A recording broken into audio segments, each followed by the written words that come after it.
Hey, this is Melissa, and today we are doing another Children's Corner Sew Along. I am going to add a smocked insert to the Lucy pattern. You will also see, if you look at the blog post, that you can use these same techniques for the Taylor pattern if you would like to do Taylor instead. But today I'm going to sew the Lucy. I'm actually going to just call this a mini sew along because I'm not sewing the entire dress. I am just going to be making the front dress, and then from there you can take that and make your Lucy according to the pattern. You'll need access to the blog post because there's a chart that you need on there, and there's also written instructions for everything that I'm saying. As far as the supplies, you need your Lucy or your Taylor pattern, the fabrics for the outside and the lining, just as much as the pattern calls for. You will need your buttons, that kind of thing. As far as piping, you will need that, and you will need a yard, another yard in addition to that, because we're going to add it above and below your smocked insert. As far as the smocked insert goes, really any number of rows and any width we can make work. We will talk in detail about that as we get further into this, but you will see that we're gonna do our best to make any size work. I will also use a tracing paper and ruler. I'll use a 10 Sisters piping tool and a glue pen. Those last two things are optional, but if you have them, you might want to get them out because I think they make doing this kind of thing a little bit easier. I've got a few examples to show you what we're doing here. All three of these, my daughter, who's in college, wore when she was tiny. So that's the wonderful thing about classic Children's Corner patterns, because they stick around. But this is Lucy with an insert. This is a really soft light pink corduroy, and she just wore this with a white top and some tights underneath, or leggings. This is Teddy's Parade by Ellen McCarn. You might recognize it from the picture smocking, her picture smocking book she has. It's included in that, or it's also a standalone design, but this was so sweet. Another one here is Mice Cream Cones by Little Memories. That's also really cute. It's just on a gingham. What you'll notice about all three of these is that I have a pretty solid or plain fabric because I want my smocking to show up. I'm pretty much a fan of picture smocking goes with a more neutral patterned fabric, but this is the last one I have to show. Super cute. It's also on gingham, but this is Sunflower Scarecrow by Cross-Eyed Cricket. And the buttons did actually used to match, but after 20 years, I guess orange turns to pink on some buttons. But anyway, that's what we're going to do today. I think it's going to be fun. I hope that y'all enjoy this, and I can't wait to see what you make. And let's get started shortly. Okay, let's get started. We are just going to start on step 1 on the instructions, and the first thing it tells you to do is trace a full copy of the dress, not on the fold, so that you have a complete pattern piece. So what I've done here is I have my front dress piece, that's what I need to copy, and I have some tracing paper. This is actually from a roll of tracing paper, and I have folded it in half. And then I have taken my pattern piece, and this is a folded edge.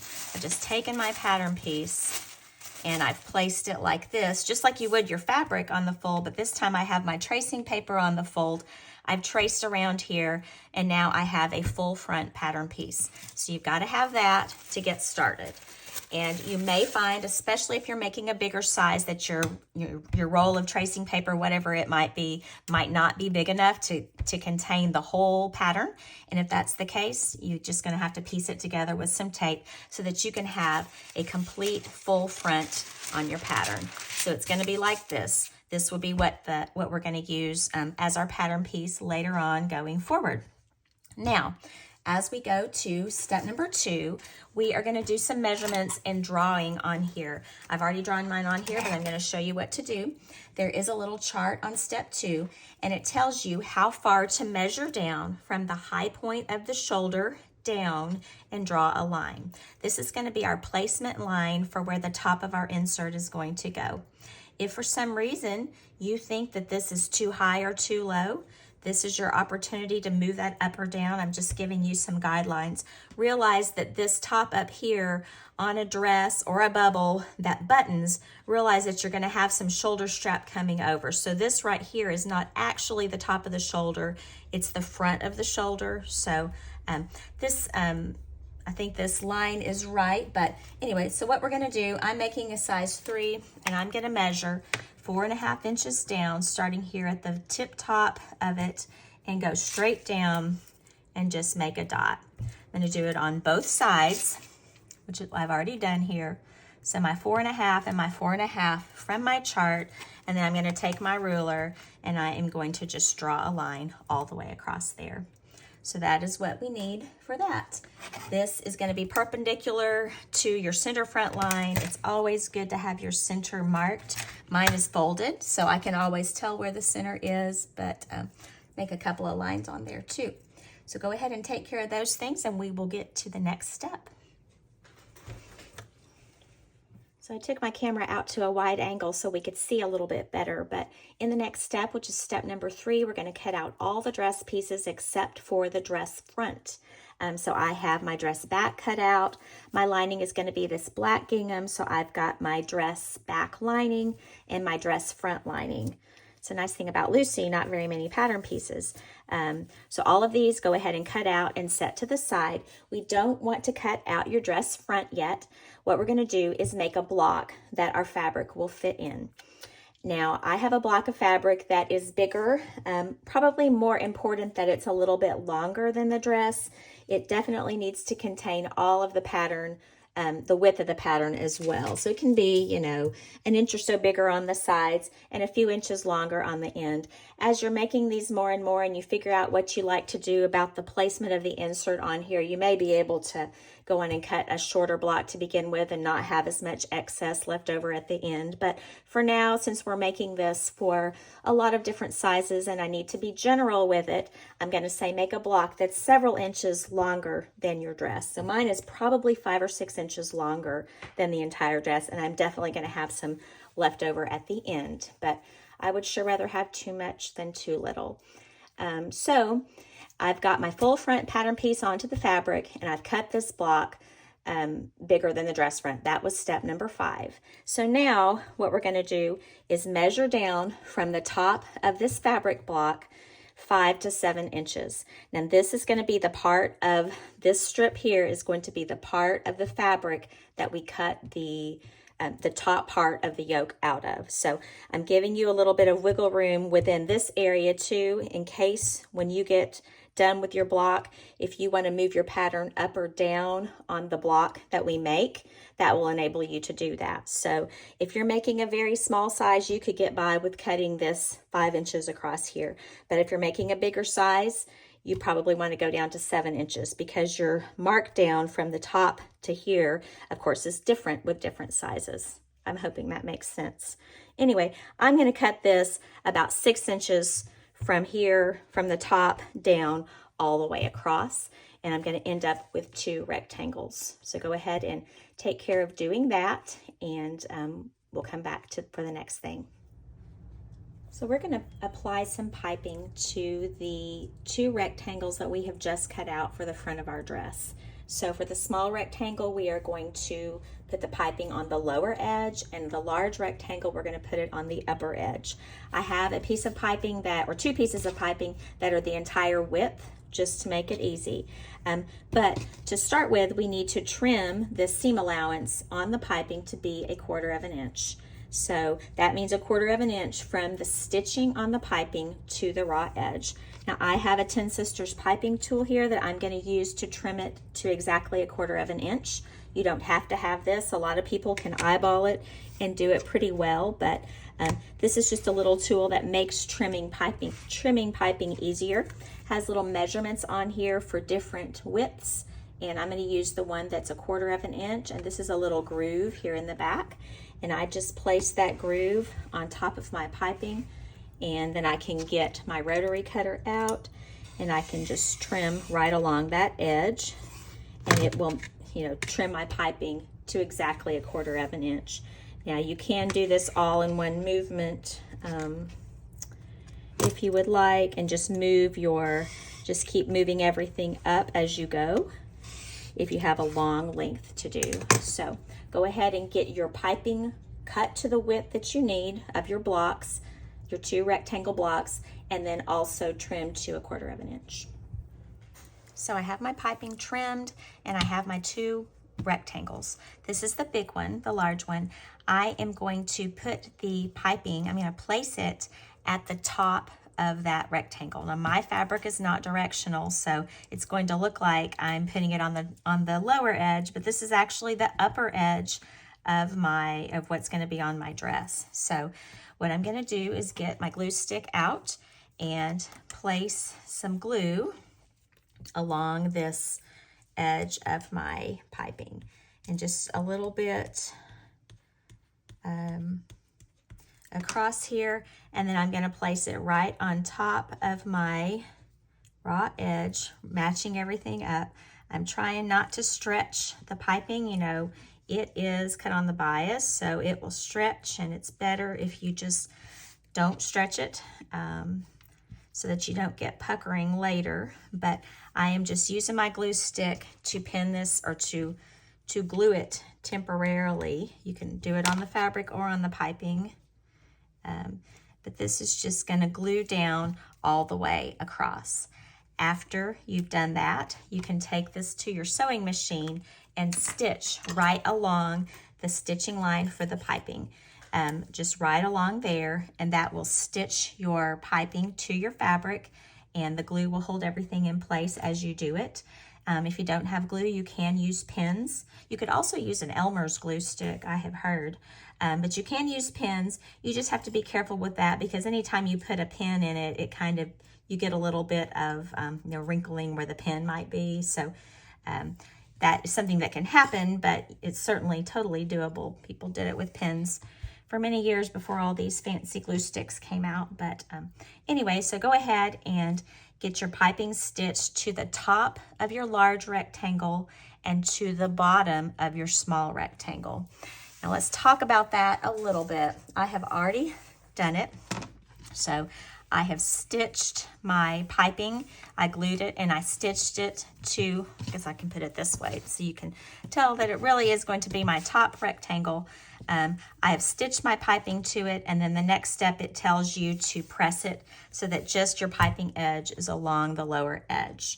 Now, I realize that we have put piping across this entire strip, and we're only going to need about this much of it, because once we place our pattern piece on here, it's really only going to be about this much.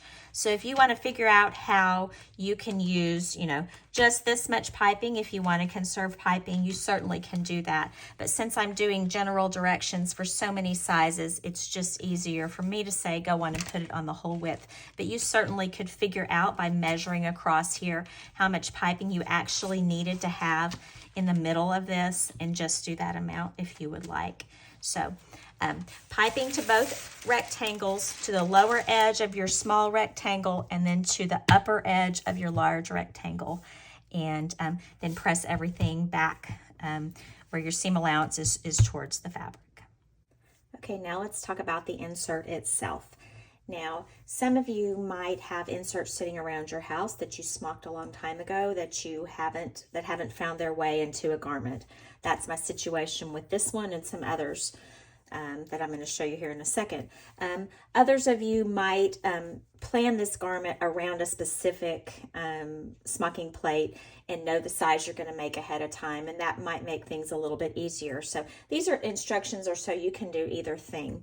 So as far as the size and the number of rows in your smocking plate, it really doesn't matter, because all of them are going to be placed, with the top of it right at our piping line. So it really doesn't matter how many rows from here to here we go. It's just going to work out.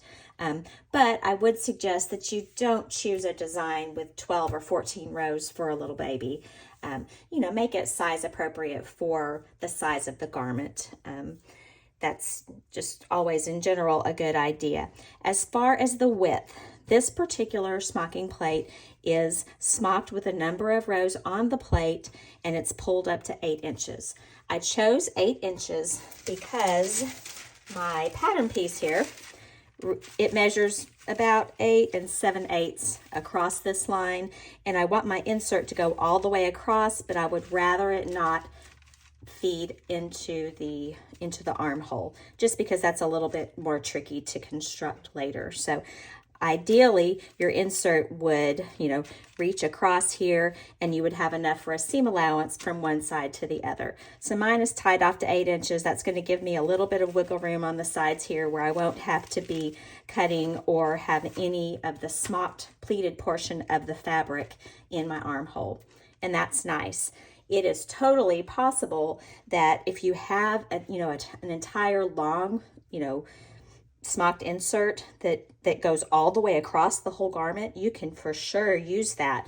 And I'm going to give you some instructions later on how to cut this armhole of your smocked pleated fabric. It's the same thing we do for a Mary D or a Lee or a Ruthie when we have smocking that goes under the arm. It's not a big deal, but for this, it's nice if your smocking ends kind of in this area.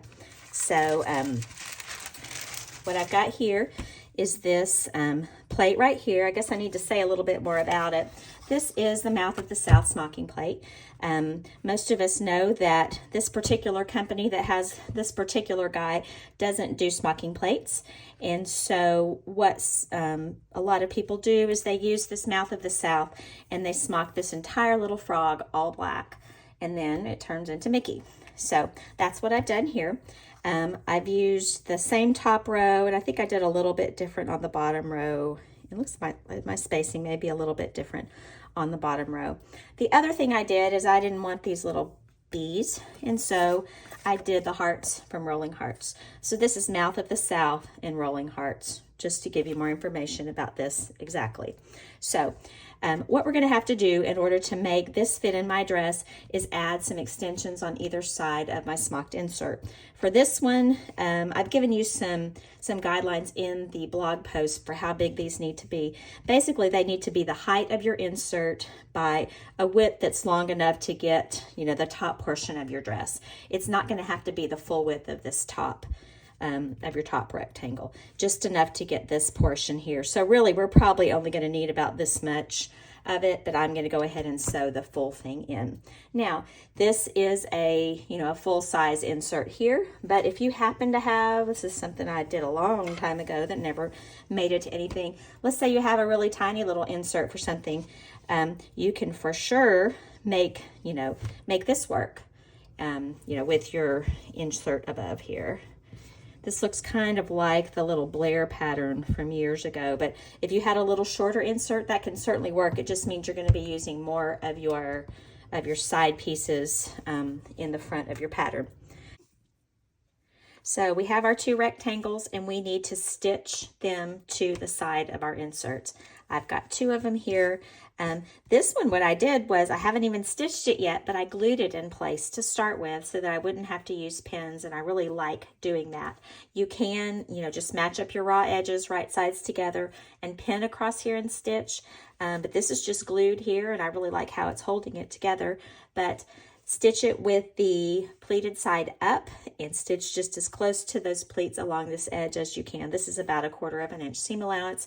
I am just going to stitch right over my pleater threads, leaving them in place for now because they are providing some stability to my insert for now since I don't have the top and the bottom stitched. So stitch both of the rectangles, each of them in place, 1 to each side, and then you're going to press your fabric so that everything, your seam allowance is all going to be away from the insert after that. Okay, with our side pieces stitched in place, we're ready to move on. Now my insert is pretty stable. It's not super stretchy anymore. I still have my pleater threads in, and what we want to do now is we are going to stitch this on top of this. And a lot of people like to use tiger tape across the top here. You would take your tape and you would line it up here, use it to get your pleats nice and straight, everything spaced out exactly how you like it, and then you stitch with a real small stitch length along here, and that will hold everything in place as you come and you stitch this together. What I did on this particular insert is that I stitched along the holding row. I did some cables along the holding row to kind of keep my pleats from being all scattered below my smocking and above my smocking. So I am not going to use the tiger tape. You don't have to. You can. Some people might use both tiger tape and also have some smocking up there, but whatever way works for you. You need to know exactly where the center of your insert is, and you need to mark the center of your top rectangle. But what we're going to do is get our trusty glue pen back out, and let's put some glue along this piped edge, along the raw edge here. Remember, we have it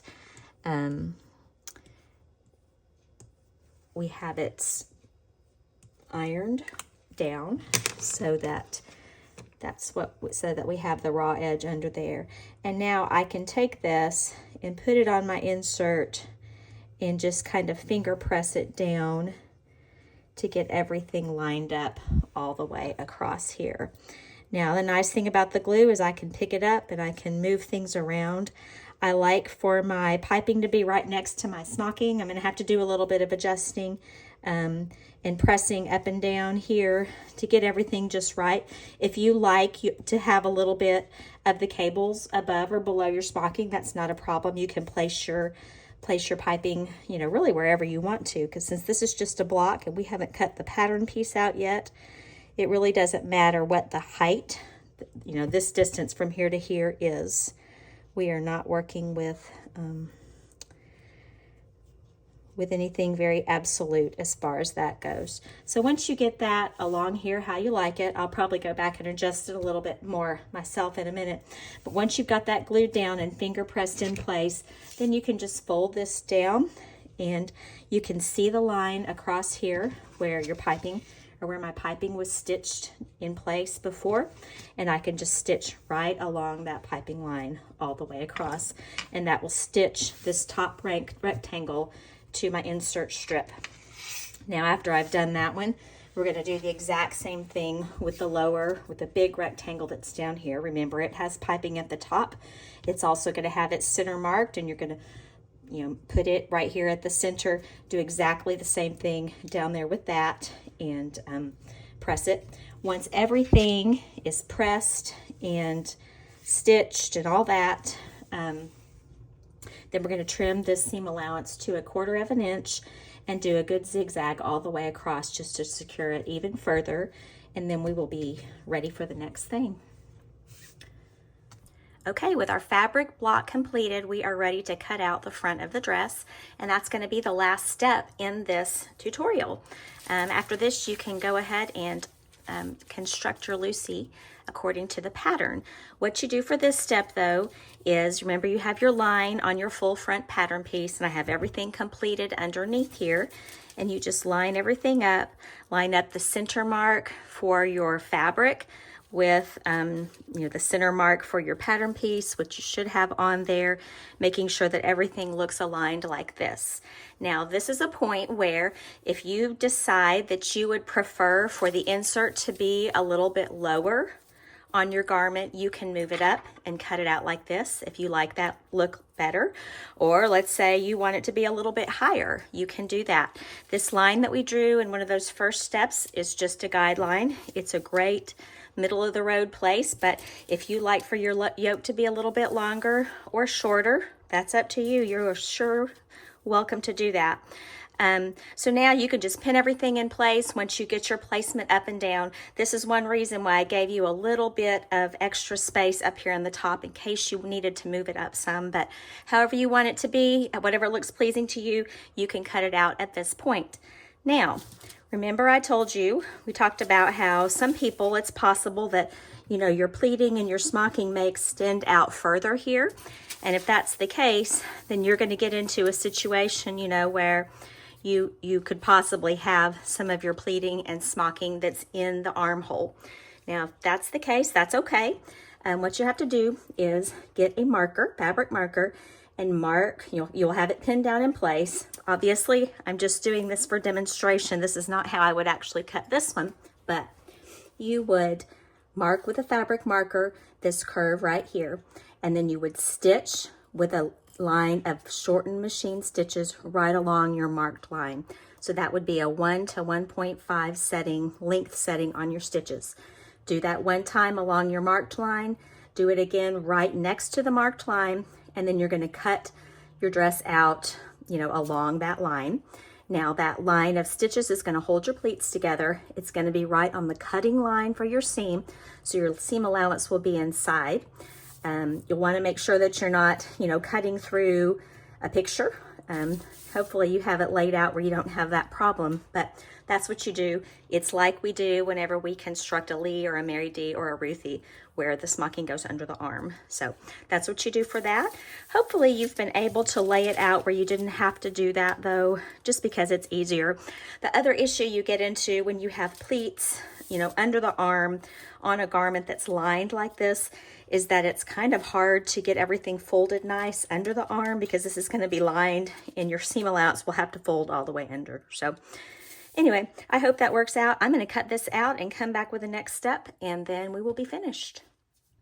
All cut out and ready to go, ready for the next step.